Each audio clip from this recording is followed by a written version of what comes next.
Here we go, a little sync. Boom. Wow. Cool. Here we are. Here we are. We finally made it. We made it. We're in the dungeon. The dungeon. For sure.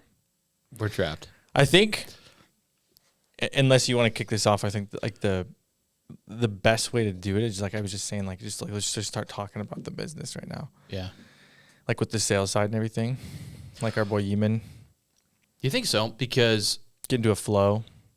yeah, that could be good. I mean, one of the things though that I think, because if we're gonna use it for this 4-view movement, right? Yeah. I don't think people care. What? Go ahead. I think my vision for it was to have like this is like View Movement's personal brand Okay. of the Ched brothers. Yeah. So like we talk about a lot of things that both of us believe. We talk about the recruiting side. We talk about things that would be applicable to prospects. We talk about like why we started it, and like I think that's really attractive. And then there's just so many different like that's like who we are. Yeah. As a whole, you know. Yeah. Like all of it. There's this really low-hanging fruit right now where people show up to sales calls or want to get to know more about us, and like there's such little information. I know, that's the problem. So if we could start there and even just give like our For sure. basic, like this is what we think works on social media, and 100%. then go into like, because dude, people don't know how to hire They do not. either. So I would love to talk about that as well and get into building a team from scratch. For sure. How do you get people to want to work for you? Yeah. Things like that. So I would say Ched. For sure. Surely sure. Cheddar. Yeah. So where do you want to kick this off then? I think let's talk about why we started View Movement. Okay. I think that's a good place to start. I do too. I'd like to hear your take on it. Yes. And then I'll give you my take on like how it started, why it started, and then also maybe our mission too. Yeah. Yeah. I think that'd be huge. So in your like, what do you think the mission is of View Movement? I was just writing this down before we got over here for the new sales training. So to me, I've got it pretty crystallized. And what it comes down to is helping controversial voices have a place on the internet to talk about what they believe is true, and then scaling that up to create actual conversations on social media. And it can range from health to politics to a whole bunch of different topics.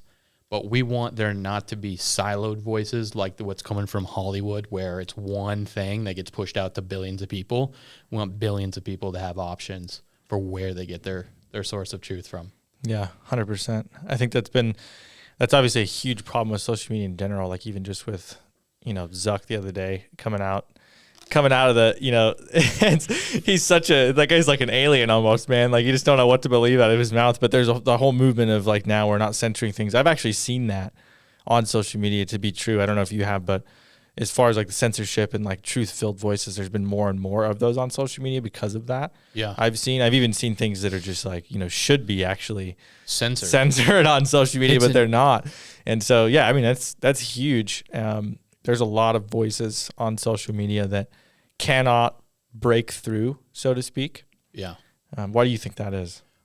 95% of the time it's because they're not picking a niche and they're just spewing stuff and opinions that don't actually reach anyone. So people's mission probably isn't as strong as they think it is. It's not nearly as strong. I mean, here's a great example, right? Take Mary Tally Bowden. Take her. Very specific. I am a breathing doctor, and I've seen these things to be true, and she can go and share that with her own authenticity to a very specific type of person, and then she becomes the authority for anybody on Twitter to retweet those things all day long. That's perfect. That's a great case study. Now you take all these other people. We just had somebody that's maybe thinking about leaving because they didn't get the result they wanted because they're not talking to one person. They just want to share general truth. And you got to be an authority leader on that topic. Otherwise, why would I listen to you, fill in the blank, right? Versus these other people that have been doing it longer, that have more authority, that have been crushing it in the game for a minute now. Yeah. That's honestly the problem. I think a lot of people think that you can just get on social media and the goal is to just get as many videos as you possibly can. Who cares what it's about? Anybody and everybody. We worked with, a lot of doctors that just think that, hey, I'm going to make content to layman people, Mm-hmm. which is just general public people that know nothing about, medical advice, anything like that. And then they also want to make content to people that are maybe a medical professional, students. And so I think my advice to people there too would also be the same.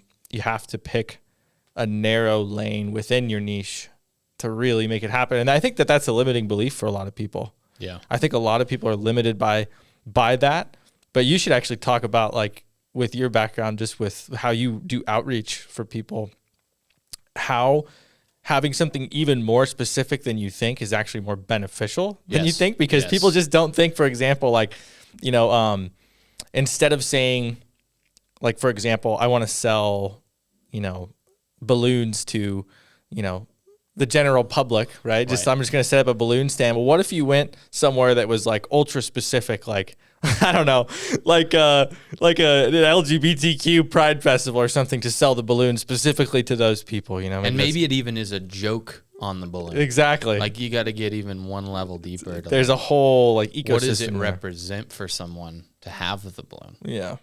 Because it's crypto. It is crypto.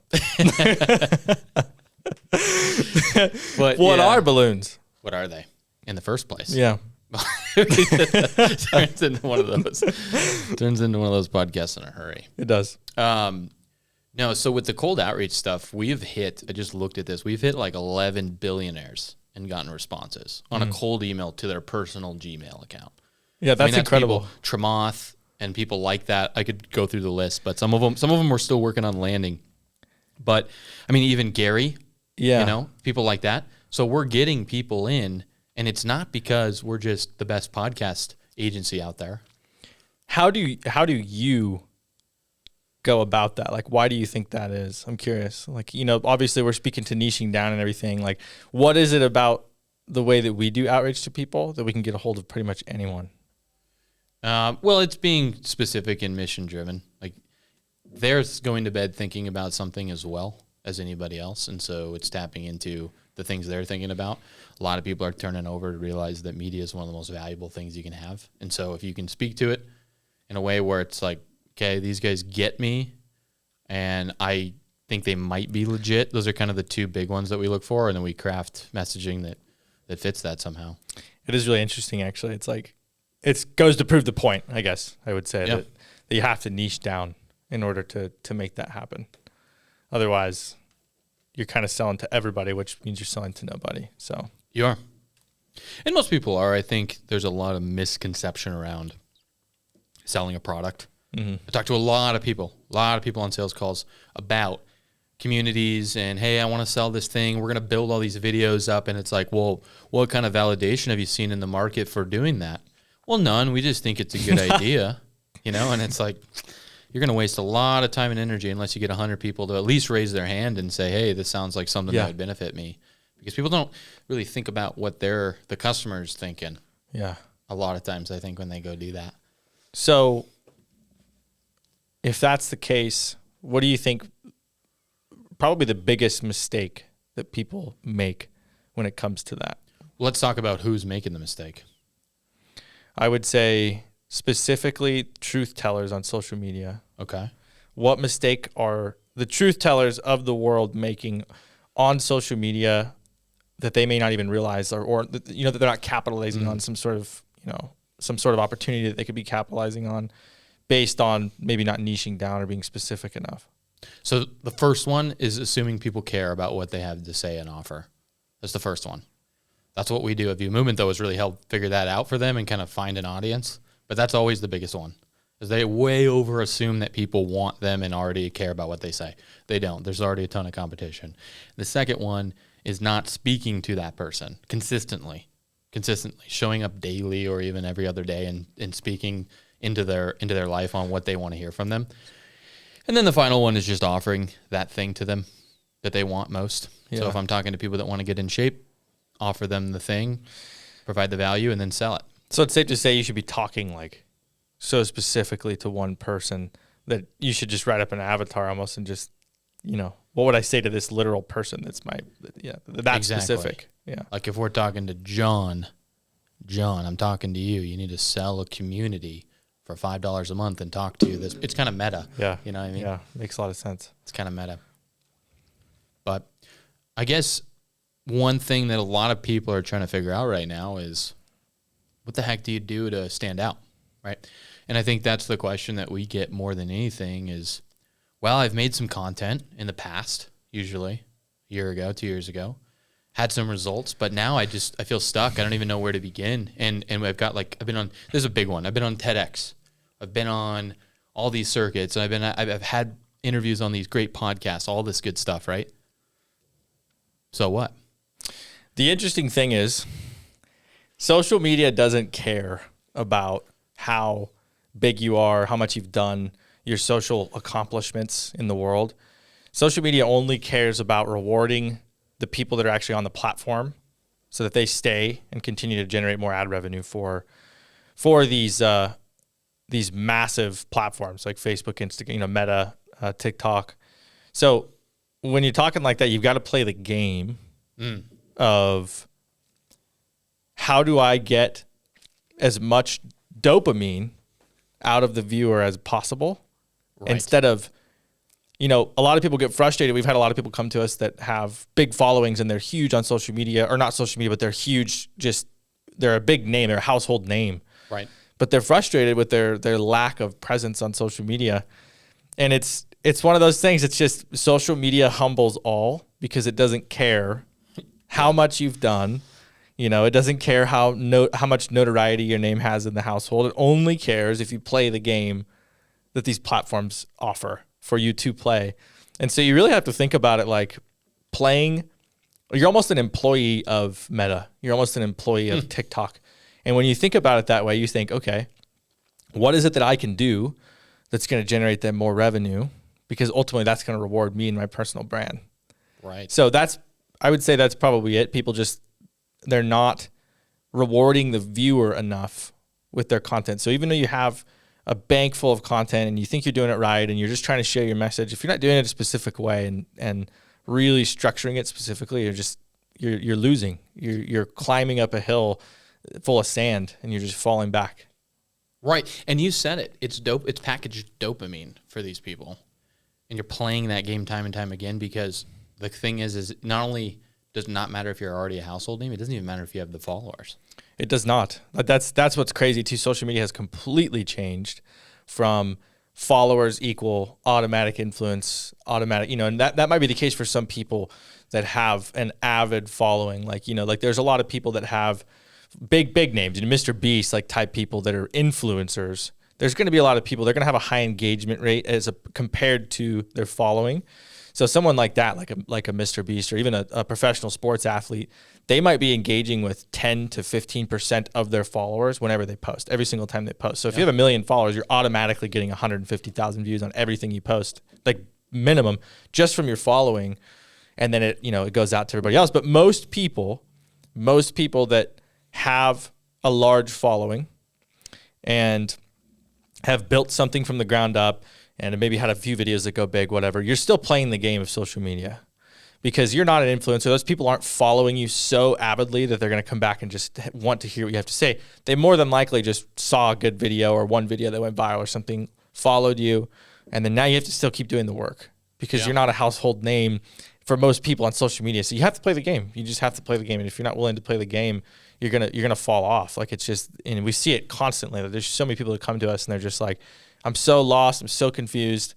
How do I fix this? And it's funny because it's so much simpler than you actually think it is. It is. Now let's talk about that because I get people all day long coming to us saying, how do I play the game? What's the game? I understand I need to be doing something.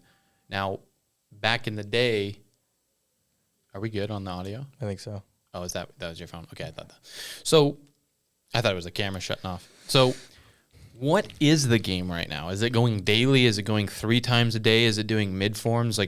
How do you play the game at the highest level, and what does that even look like right now? Well, there's some specific things you can do in terms of each platform. And again, this is all, to be honest with you, anybody that says they know exactly what you need to do is lying to you because unless they work at the development department at one of these platforms, no one really knows for sure. But we have a pretty good idea based on a lot of data that we have. And so the thing that most people are failing at and need to do more when it comes to actually like getting the followers, getting your name out there, getting consistent viewership, getting people that want to come to you, like I said, is playing the dopamine game. So those things involve the structure of how your videos are actually being put out social media.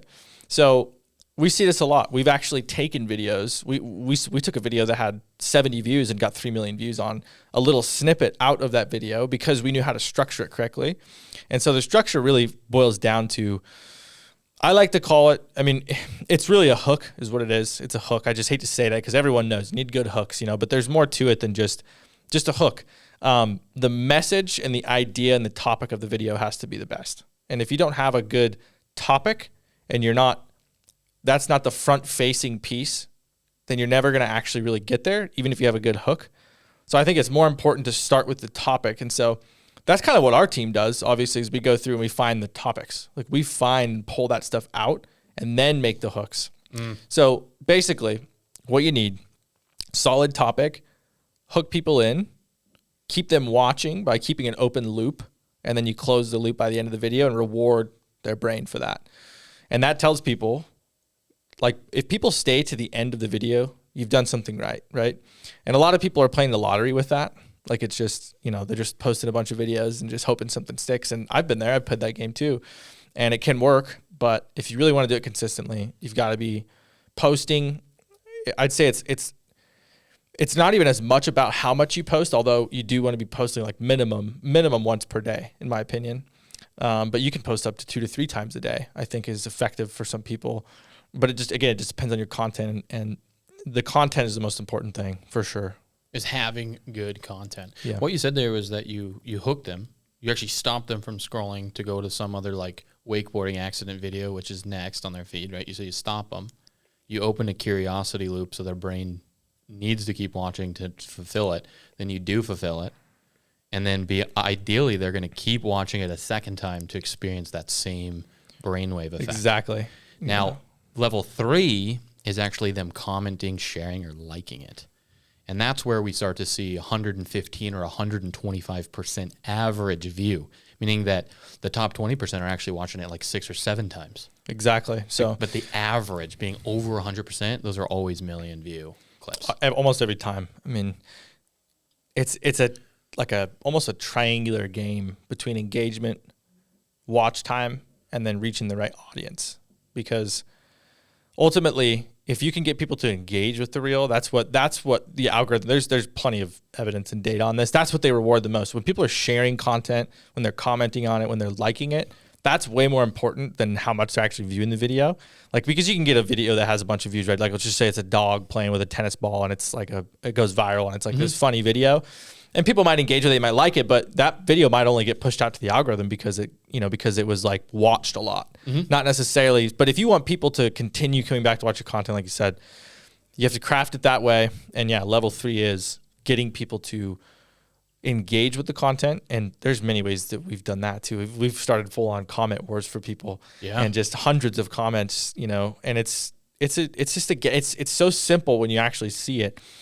But what that does is eventually people will, the way to get people to click on your link in your bio or want to actually purchase something from you is not to just put it at the end of the video, click on my link in my bio. No one's ever going to do that. No. That's probably the biggest mistake people make. So that one's great. I love that you brought that up. So this Nick Sariv kid that I was telling you about that's doing $300K a month with a school community, he doesn't advertise in his videos that he has one. People have to get value out of his content, go to his link in bio, discover it, and they feel like they found something that they didn't even know existed. He doesn't just go on and talk about it. He said he split tested it. It always does horrible. We're in an anti-advertising age. People need to feel like they connect with you first, and then like it's on them. They're like, whoa, look what I found, wife. I'm going to buy it right now. Versus traditional advertising. That's so true. And honestly, too, a lot of like basic marketing stuff applies on social media as well. Like you're saying, like it's got to be strategic, but it's not like most people think. It's a little bit deeper and more intricate because you want people to discover your content, and then you want them to be enticing enough for them to go visit your profile and watch more of your content. And eventually, if you keep showing up on their feed, if they engage with you, watch your content, they go to your page, watch more content, they're going to show up on their For You page whether they follow you or not. That's just how it works. And Exactly. so they're eventually going to see them again. Then you're going to click follow. Yep. And then you're going to keep seeing them over the course of a couple of weeks because they're just making this good content. Then you're going to finally convert somebody to go look at your website. And then even then you may not even convert them to be a buyer. It's like, it's like the game that people play. But I think the biggest mistake is people thinking that, hey, I'm going to ask you to literally click my link in my bio at the end of this video. Yeah. And It just doesn't work that way. the funnel keeps getting longer. So the time that you see a short form video to getting a main video and then getting a link in bio click, it's just getting extended. Now, here's the biggest flex on social media right now, though, is if you have not very many followers, say you have 10,000 followers, but you're getting 40,000 views on an average video, you've got a great business on your hands. And that's really, really neat. And people don't realize that. They're like, well, I want 100,000 followers. Well, great. But that means that you're, all of a sudden you're not the cool kid on the block. Like the coolest people, the people that are making the most money, have tons of views with very little followers. That's So like true. a great metric. Very true, because it's like, it's not only the followers and the views, it's also like the quality of all of those together. So it's like you can have a bunch of views, right? Like you can have a ton of views on a video, but they might not even be quality. Yeah. Or you could have a bunch of new followers, but they might not even be quality. But like, when you play the game right, when that's your metric, when you have low follower count, high view counts, and you're able to just pull the views like that and get good engagement on it. It's like that person, like you said, that's arguably better. It's really funny because a lot of people come to us and are like, you don't know who I am. I have all this notoriety and all this stuff. And it's like, I have this huge following. Well, it's like, well, dude, we've got people that are a quarter of your following. They're reaching 3 million people a month. And, I looked at your channel and you're only reaching 20,000 a month, so you got to play the game. Yeah. The other thing I think that you brought up earlier that I completely missed was the biggest mistake these freedom fighters are making in a lot of cases. And what it is, to be really blunt, is selling high ticket.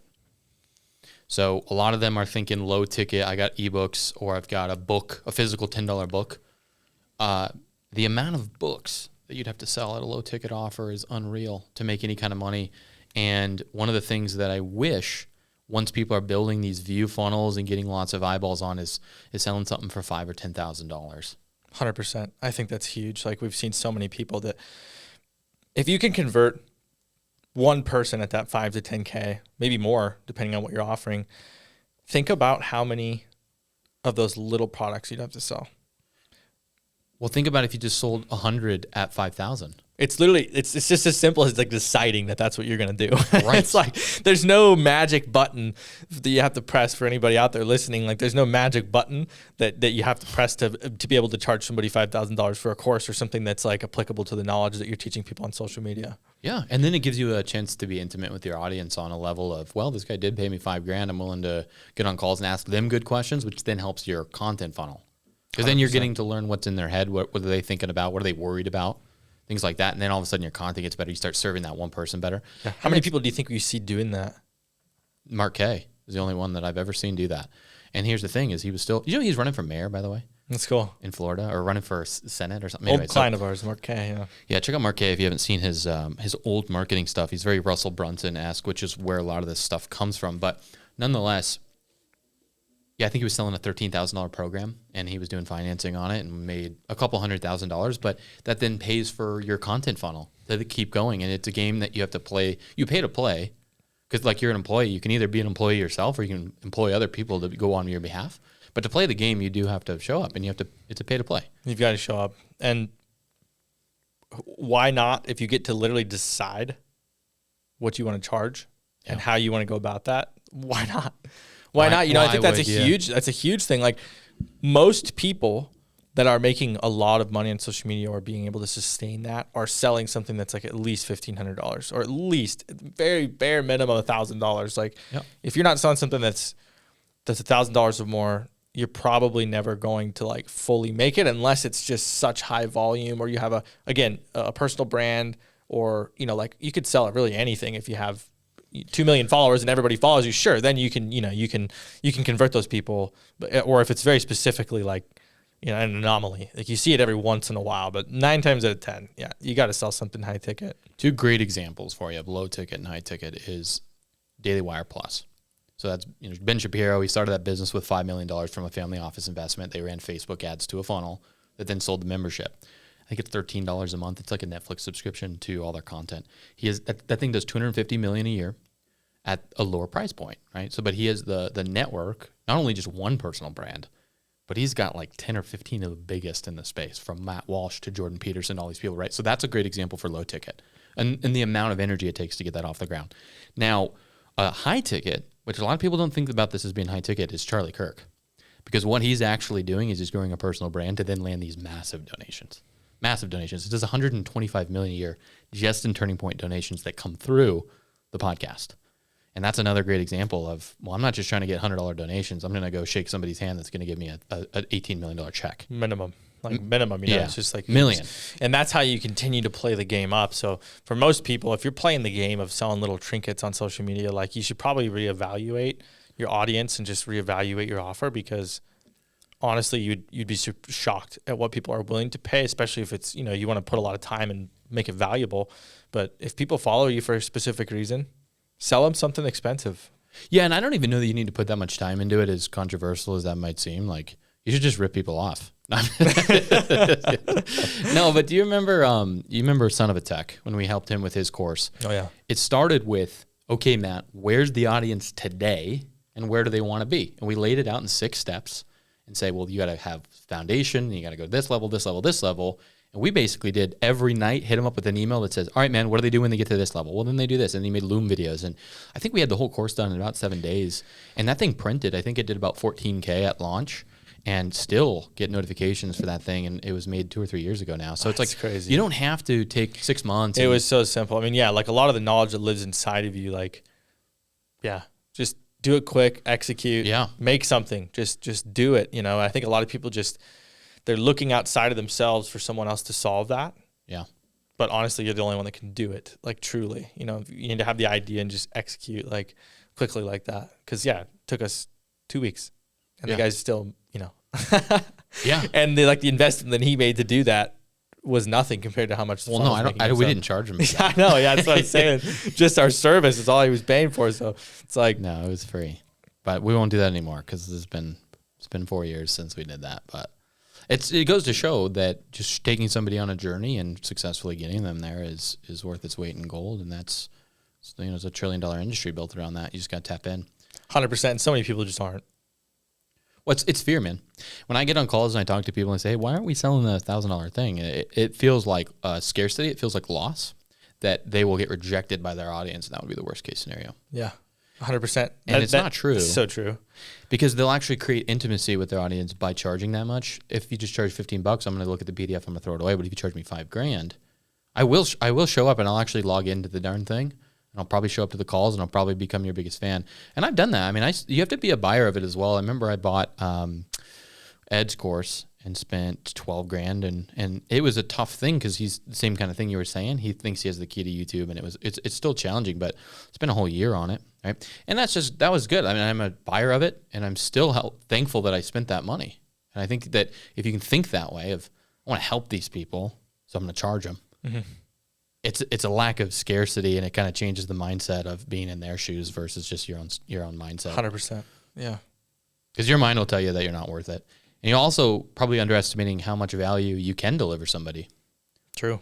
The things that you've been doing and the work that you've been on, I don't know if you're a lawyer, attorney, doctor, you have way more training than you realize. And it becomes knowledgeable to certain people, even more than others, that are trying to get to where you want to go. So true. I mean, there's countless examples of this, but we've even seen one time there was a lady, and this wasn't with us, but it's, you know, a very verified story, that someone that taught knitting people how to knit online was making $20,000 a month teaching a knitting course.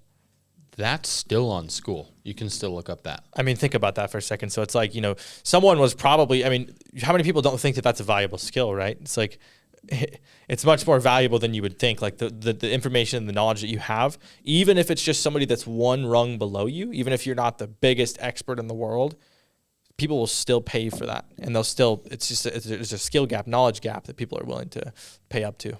Oh, 100%. Yeah. You can go on school. Do we lose audio? I'm just going to make sure they're still recording. Cool. Because that would suck. Okay. So we have some questions from the audience that they've been wanting to ask you. So we did do a poll on Twitter and got these questions. Okay. And they're specifically for you. Okay. Are you ready for them? I'm ready. Okay. So one of the questions that they have is, how do you They misspelled this. But basically, how do you make the best content hires? And who should I hire first to build out my team? Right now, it's just me, and I'm posting daily on Rumble and YouTube, and I have a Canva template that I fill out for the thumbnail. But I don't have any editors or anyone to help. I'm doing it all by myself right now. So what was the first part of the question? What's the first question in that question? How do I build my own content team? Who should I hire first? Because she's solely taking care of everything right now. The first person you're going to want to hire when it comes to content is just an editor, in my opinion. I think that that's the first person that you would want to hire just if you're doing something by yourself. Now, if you want to really build something out, you're going to want to hire somebody that can find the good moments in your content.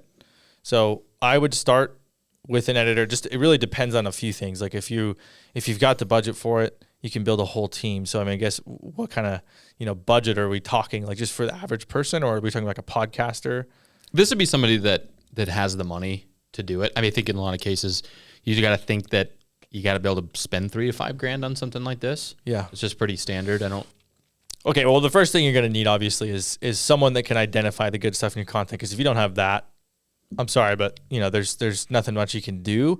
You're just going to be wasting a lot of money if you don't have the person that's going to be telling you or identifying the moments in your content that are good. And the way that I would find someone like that, we call them a creative director. Mm-hmm. They're very hard to find that it would be trained to this level that you would need for that, but it's basically someone with a discernible eye out for social media. So, you could go to like Upwork, or you could try to find somebody on one of these online platforms that is a quote unquote creative director. Typically people that were video editors prior are very, very good for that. And they could double as a video editor / creative director. And so I would say that that's probably like the first person you would want to hire would be in that order of creative director / editor, but then a creative director and an editor as a team to work together. And eventually somebody like post your content and stuff too, right? But yeah. Because you got to build the top of funnel, and that's where the creative director comes in. Yeah, that's what we tell people a lot on the calls as well, is your creative director is your quarterback of the whole team. And usually you're hiring somebody above your pay grade, but you're hiring them part-time. And so you might spend, $50,000 or $100,000 just on a great creative director. I just looked, we've spent over $700,000 on creative directors for View Movement. And so that's one of the best kind of roles.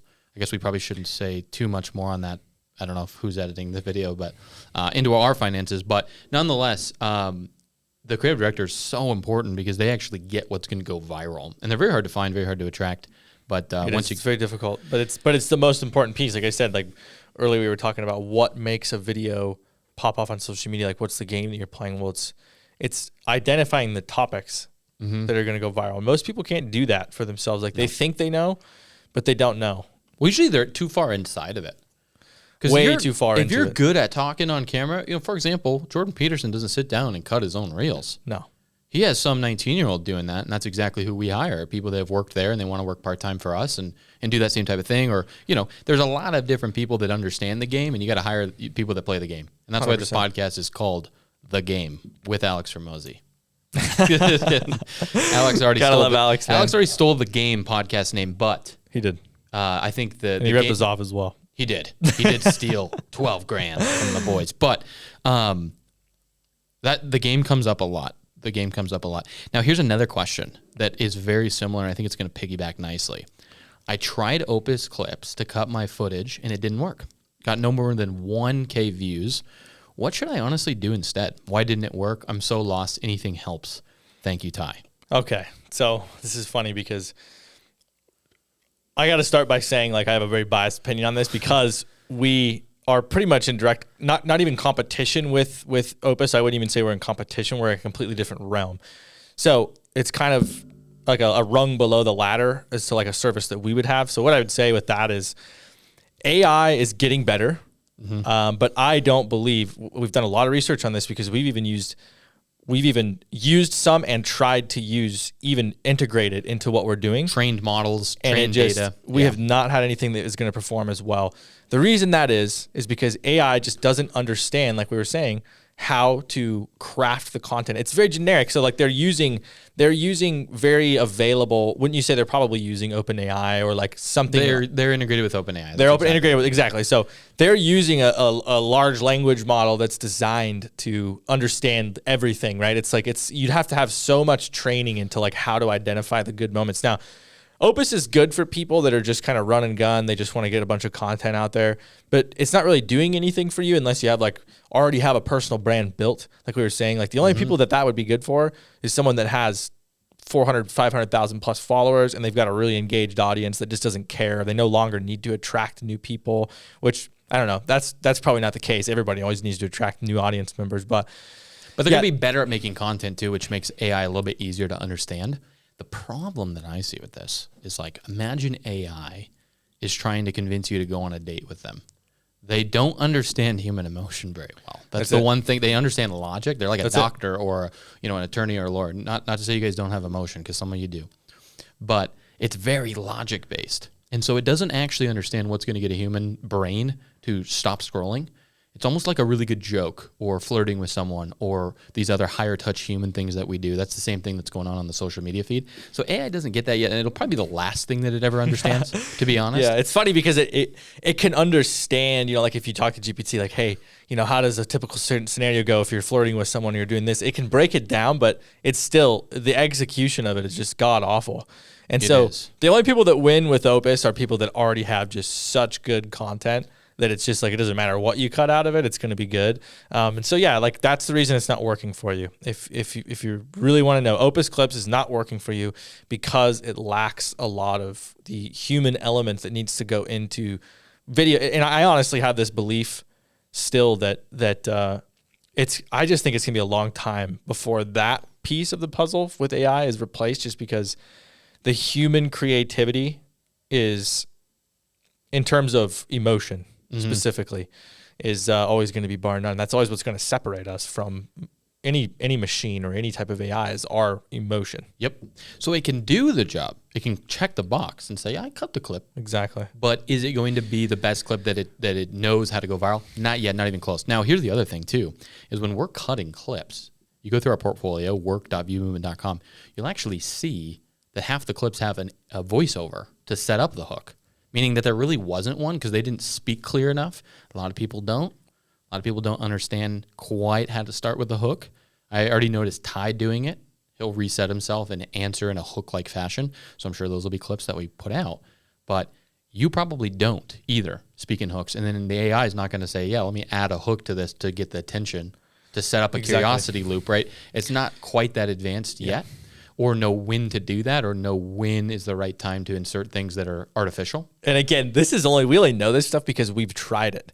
I have literally spent weeks on weeks trying to come up with, like, literally building our own mini AI model with a bunch of training, as much training as possible, identify these moments, do these things, and it just cannot get it. It cannot get it. I mean, and it's you're only as good as your prompting and your prompt engineering with AI. So we're not those people that are just like, oh, hey, like we told it to do this and it didn't do this. No, like we're getting in deep, like giving it the best prompts we can, feeding it full of information, training models. It's just, there's a whole nother ball game when it comes to that. And that's why I say, like, we're not really in direct competition with Opus, just because it's for someone that just needs content, and it doesn't matter how well it performs. It's just, if you need content and you need videos, sure, it's good. But or if you're already really good, like, say you're like a Brad, Brad, he could probably do pretty well with just Opus because he understands the content game so well that it's like, Exactly. But for 90% of the people that just haven't figured out how to get 1 million views yet on social media, you will not figure it out with AI. And two, who still has to pilot Opus? A human. Exactly. So it's like, you're not really saving yourself that much time. If you knew how to edit on Premiere Pro, it's the same thing. It's the same thing. I mean, it actually it's pretty extensive. Like, it seems quick and all this, and like it can kick out clips that are good, but to really get the ones that they're advertising on their site and stuff, you've got to go in and you got to adjust it, and you got to change the images, and it's all marketing, of course. Like, of course they're going to put their best foot forward in that way, but exactly. So, but yeah, there's still so much input into that. It's just like, if you're already investing that much, it's like you could bump up a little bit to a higher touch service that's using people like this. And I hate to say View Movement, but Honestly, I don't know anyone else that does I it. hate So View Movement. No, I'm just kidding. But definitely sign up for viewmovement.com. Okay, so I think we might have time for one more question, unless you want to just close it out right here. What do you think? we got time. Okay. I watched my show back a few times, and I just can't tell what's going to make a good reel. What should I be looking for in the show footage? Controversy. Okay. That's the biggest thing we've seen. We've done a lot of research. Again, I've gone through hours and hours. It's like my job as a founder is to find the ways in the content that can make better content. So we've tried to train people and help them make better content by giving them topics and stuff. The number one thing in this niche with the truth tellers, with the people of social media that are, I guess you could say, the rebels, the outcasts, you have to create controversy. And so you need to look for moments in your content that are intriguing, or they create some sort of controversy, or there's some sort of tension.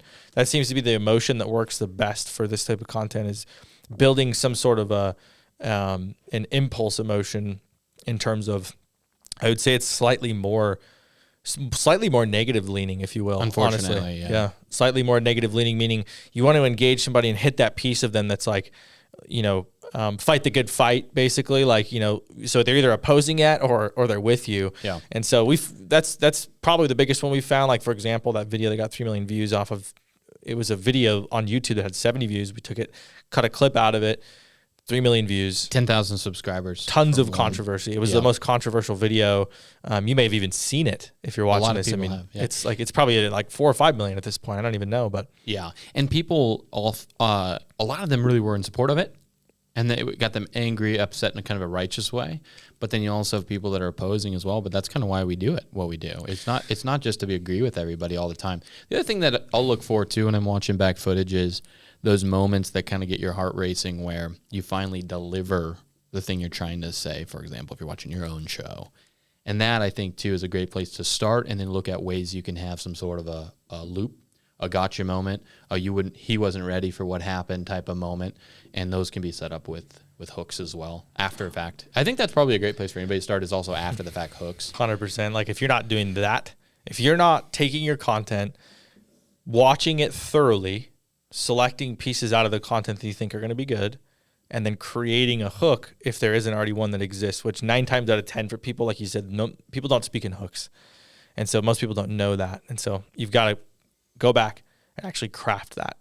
And so that's one of those things. It's like, that's why we do what we do, because we understand how much friction that is for most people that own a podcast. Are not going to sit down and watch their own content and try to come up with a hook, because they don't really know what they're doing. So, I mean, that's like where most of our value lies, is in that, just to add to that point. Mm-hmm. Yeah, exactly. Just, give it to somebody that's all they do. So, all right, guys. Well, hey, I think we're going to end the podcast here. My ask of you would just be, leave a comment on a question that you have, because we're getting some questions, obviously, but if there's anything that you heard that you're a little confused on, or you want to hear more information on, just drop it right below, and we will answer it in the next video. And let's get you some views, first of all, and let's hear what you have to say when it happens, and we'll rock and roll from there. But thanks for hanging out with us.